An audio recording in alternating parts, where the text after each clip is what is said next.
नमस्कार दोस्तों, मेरा नाम है नीलेश दुबे। बहुत बहुत स्वागत है आपका मेरे इस YouTube चैनल में। फ्रेंड्स, आज हम बात करने जा रहे हैं एक ऐसे टॉपिक की जो कि गर्मियों में बहुत ज़्यादा ही दिखता है, बहुत कॉमन पाया जाता है। उसका नाम है रीनल स्टोन, मतलब पथरी, किडनी की पथरी के बारे में आज हम डिस्कस करने जा रहे हैं। So let's get started.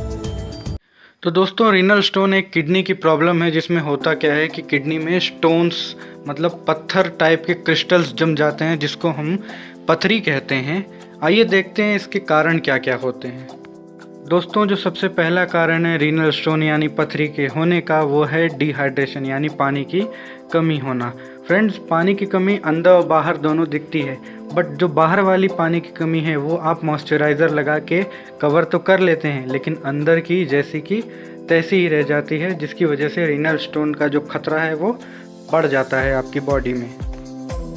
दोस्तों, डिहाइड्रेशन से होने वाला सबसे पहला नुकसान है यूरिन का कॉन्सेंट्रेशन होना। यूरिन के जितने भी छोटे छोटे कण होते हैं जो कि वाटर में डिज़ोल्व होते हैं, घुले हुए फॉर्म में रहते हैं, वो सॉलिड फॉर्म में आने लगते हैं, क्योंकि पानी की तो कमी हो रही है।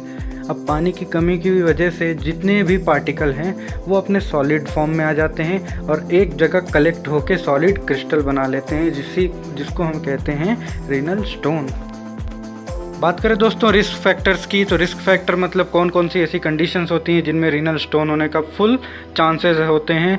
तो सबसे पहला है डिहाइड्रेशन। अगर बॉडी में डिहाइड्रेशन है तो रीनल स्टोन के अच्छे खासे चांसेस हैं। उसी के साथ दोस्तों, सीड वाली, बीज वाली जो सब्जियां या फल होते हैं जिनको आप बीज सहित निगल जाते हैं, ऐसी चीज़ें खाने में भी रीनल स्टोन का खतरा बढ़ जाता है। और सबसे फाइनली अगर देखा जाए तो कैल्शियम का ओवरडोज होना, चाहे वो कैल्शियम सप्लीमेंट आप ज़्यादा ले रहे हों, चाहे कैल्शियम की टैबलेट ज़्यादा खाने की वजह से अगर कैल्शियम बढ़ जाता है बॉडी में कहीं, तो वो जाके किडनी में डिपॉजिट होता है और वहाँ पे स्टोन बना देता है। आइए दोस्तों, हम जान लेते हैं उन लक्षणों के बारे में जो कि ये बताते हैं कि रीनल स्टोन बॉडी में प्रेजेंट है या नहीं।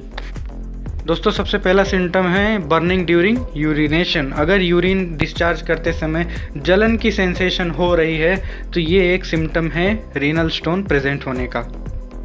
इसी के साथ दोस्तों, अगर यूरिन डिस्चार्ज करते हुए दर्द हो रहा है, पेन हो रहा है, तो ये भी एक सिम्टम है रीनल स्टोन का। और फाइनली अगर एक बात और करें तो रीनल स्टोन का एक और सिम्टम है कि यूरिन में ब्लड कंटेंट भी हो सकते हैं, मतलब थोड़ा बहुत ब्लड कंटेन कर सकती है यूरिन।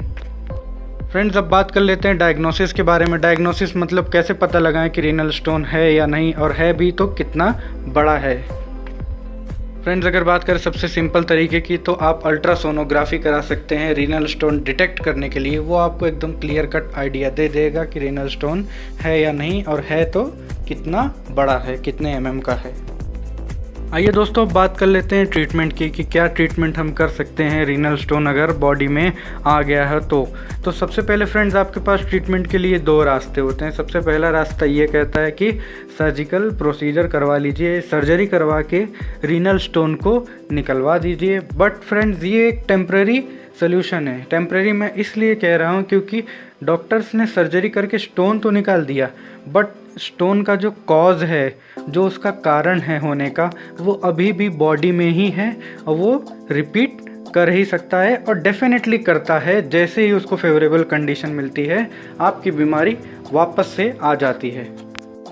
अब दोस्तों, बात करें दूसरे रास्ते की, तो वहाँ भी आपको दो रास्ते मिलते हैं। सबसे पहला है आयुर्वेदा का, दूसरा है होम्योपैथी का। फ्रेंड्स, अगर बात करें आयुर्वेदा की, तो उसकी भी मेडिसिन बहुत ही अच्छा काम करती है। मैंने देखा है अपनी आंखों से रिजल्ट। आयुर्वेदा की मेडिसिन बहुत ही अच्छा काम करती है रीनल स्टोन पे। बट क्योंकि मैं एक होम्योपैथिक फिजिशियन हूँ, तो मैं आपको होम्योपैथिक मेडिसिन ही बताऊँगा इस वीडियो में कि कौन सी मेडिसिन यूज़ करके आप रीनल स्टोन से छुटकारा पा सकते हैं। दोस्तों, जो सबसे पहली मेडिसिन है होम्योपैथी में रीनल स्टोन के लिए, उसका नाम है बेरबेरिस वल्गारिस। ये बहुत ही अच्छी मेडिसिन है, बहुत ही स्पेशल मेडिसिन है फॉर रीनल स्टोन। ये एग्जैक्टली यूरिन और किडनी पे ही काम करती है। वैसे तो दोस्तों, ये बेरबेरिस वल्गारिस ही अकेले काफ़ी है किसी भी प्रकार के रीनल स्टोन को हटाने के लिए, परमानेंटली रिमूव करने के लिए। बट इसके साथ होने वाली जो प्रॉब्लम्स है, जो रीनल स्टोन के साथ और भी प्रॉब्लम्स एसोसिएटेड रहती हैं, उन सब के लिए मैं और भी मेडिसिन्स आपको रिकमेंड करने जा रहा हूँ। सो ये हैं वो मेडिसिन्स।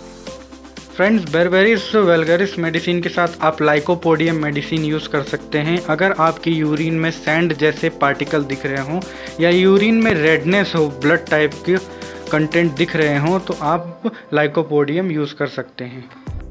बात करें दोस्तों अगले मेडिसिन के, तो उसका नाम है कैंथरिस 200। फ्रेंड्स, अगर यूरिन के टाइम यूरिन डिस्चार्ज करने के समय जलन बहुत फील हो रही हो, बर्निंग जैसा महसूस हो रहा हो, तो आप ये मेडिसिन रिकमेंड कर सकते हैं अपने लिए या जिसको भी रीनल स्टोन हुआ हो उसके लिए। दोस्तों बात करें वीडियो के लास्ट मेडिसिन के बारे में, तो उसका नाम है सरसाप्रिला।